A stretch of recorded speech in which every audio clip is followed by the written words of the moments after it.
Good morning from Jacksonville, Florida. Good morning, Keedron. How are you? I see you, Keedron. I hope you can hear me too. Can you hear me? It doesn't feel like you can actually hear me, but you're looking at me. You're smiling at me. I'm smiling back. I hope you can figure out the audio so you'll be able to hear me. Just give me a sign when you actually can hear me. I Hello, I can't hear you either, which is good, right? So you can't hear me, I can't hear you. We're trying to figure out, I guess, the technical problems. I can't hear you. We're trying to figure out why we can't hear Hello? you. Oh, here you are. Welcome, sir. Hello? Good morning. Good morning. How are you? I'm doing good, and you? Yeah, we're all good. We're very happy you're taking your time. Yes, sir. Thank you so much for having me. No, it's a pleasure for us. I mean, you're in school. You're back to school now, right? Eighth grade, trying to kind of navigate yourself through COVID-19. Yes, sir. Yes, sir. I am in eighth grade, and I'm really just trying to stay focused in school and like do like mixtures of like this and going to the studio and then doing schoolwork. So it's like mixtures back and forth. Um, your voice has been probably the soundtrack of this year, and I think in many years' time, when we will be looking back at this year 2020, this strange and in some ways also tragic year, we'll all be remembering your voice. Do you remember the moment when you saw the video for the first time? I think you were together with your mother. Yes, sir. I was with my mother and my family. We were watching the George Floyd killing video.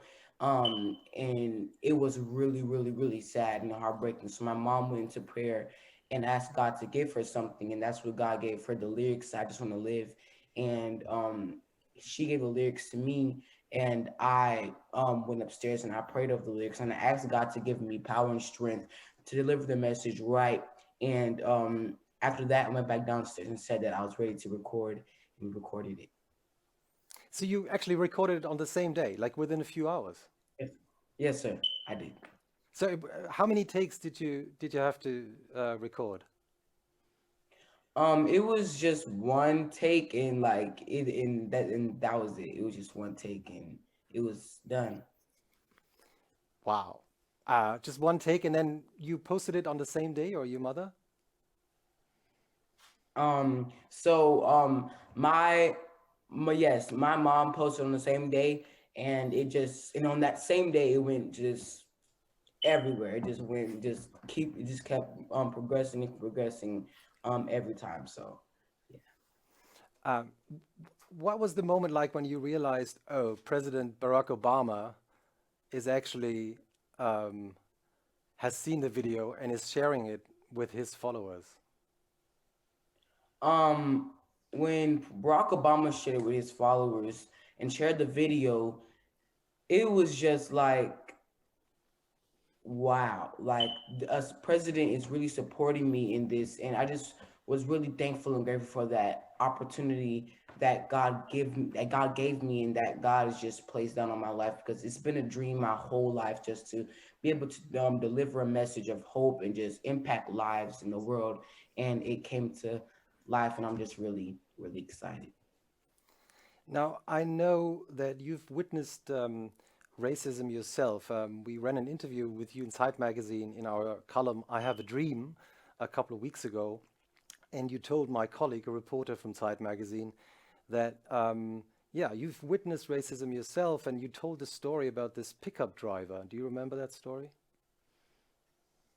Yes, sir. I did experience racism just on a walk with my mom, and it was like really, yeah, it was just out of the blue, like a pickup driver just came is and just came and just was like screaming like wow like that, and then we was like, what is that?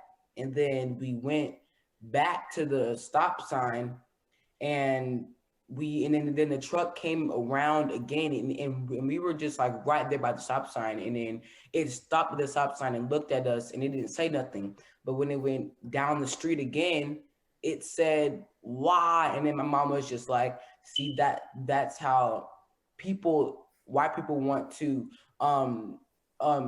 like want us to jump and be afraid of them, and just be like, wow, oh my gosh. But that's just how people harass Black people, and that was just really like, wow, because you could, because it was a lot of people on that street. It was different races on the street, but he just did it to us Mhm. that particular time. I mean, it was like we had to keep looking back and keep looking back and keep looking back and keep looking back, and that's a shame that we had to look back every second of our over our shoulder just to see if something bad is going to happen to us. And that's when I experienced it, and that was a really angry and sad day, just to be like, this is how the world is, and this is the world we live in. And I just pray that it changes, and I'm really Your, hoping that it.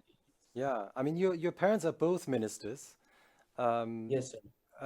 does the way your faith help you through those days? Yes, sir. It definitely helped me through the days that I've experienced heartache and pain, because um it really just, well, my parents, they always pray over me, but I have to pray over myself too.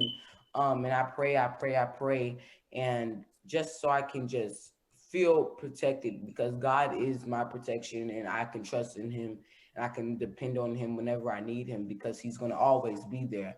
But yeah, that's what it is. So I pray and pray and pray.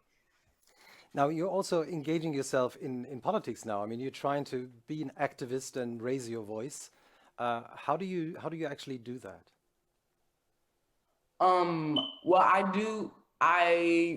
First I have to get in my mode of a change, because you just can't go out on the battlefield and just be like you're not ready, because like you don't have your tools, you're not prepared. So first I have to be prepared, and I have to get ready to face every giant that I have to face, because there's people that don't like me, and there's people that hate me because of my skin color, or just because of the message that I'm bringing out there.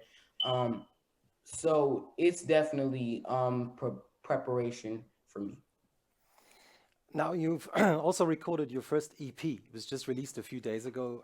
It's fabulous. There's also new remixes of your first song on it. So congratulations for the release. Thank you, thank you. Um, your mother is writing the songs for you, right? I mean, how do you actually work with your mother? How does that happen? Well, my mom doesn't write all the songs that I sing on like on the EP and stuff and the singles, but like I have writers that write for me, and then they like, because I'm signed to Warner Records, and they have writers that write the songs for me, and then I sing them. And but in the studio we help on like little lines and here and there, like what you should say here, what you should do. So it's just like different critiques in the studio. Um, I talked to your mother a few days ago, and I asked her, like, how do you keep your son grounded with all this attention that he's getting now? And she told me, well, basically, I told him just to stay the way he is. Yes, sir. Definitely to stay the way I am, because I don't want to change how I am, and I definitely just want to just keep the faith in myself and never doubt myself. So I would just stay who I am, because I love who I am, and this is what God has made me. So, Well, it's only a few weeks that the election will take place in your country. Are you optimistic? um, well, I can't wait for the election, even though I'm not really able to vote. But yes, I really, really do. I'm really curious about it, and I'm really seeing um what it's gonna be and the results. So I'm just waiting for that. I'm waiting for that day. So Keedron, where will you actually spend election night? With your parents? where do I spend the extra night? Yeah, election night. Yeah, the night of the elections. I spend those nights with my family, my sister, my mom, my dad. That's mainly who I spend it with. Well, I'm so happy that you're staying so optimistic, and we can feel your energy from here in Berlin. I know that you have a very special relationship to Europe because if I researched correctly, you were actually born in Sicily, right? Yes, sir. I was born in Sicily. And the first 6 years you spent your life in Sicily? Yes, sir. I because my dad is was stationed there because he's in the military, and he's Navy, so he was stationed in Italy. So me and my sister, we were both born in Sicily. So anytime you can be easily travel again, please come over to Berlin here. We would like to welcome you. And Kidron, thank you so much for taking your time. Say hello to your parents, and I'm sure we'll be listening to new songs anytime. Thanks, and have a good day to Yes, sir. Florida. You too. Thank you. Bye bye.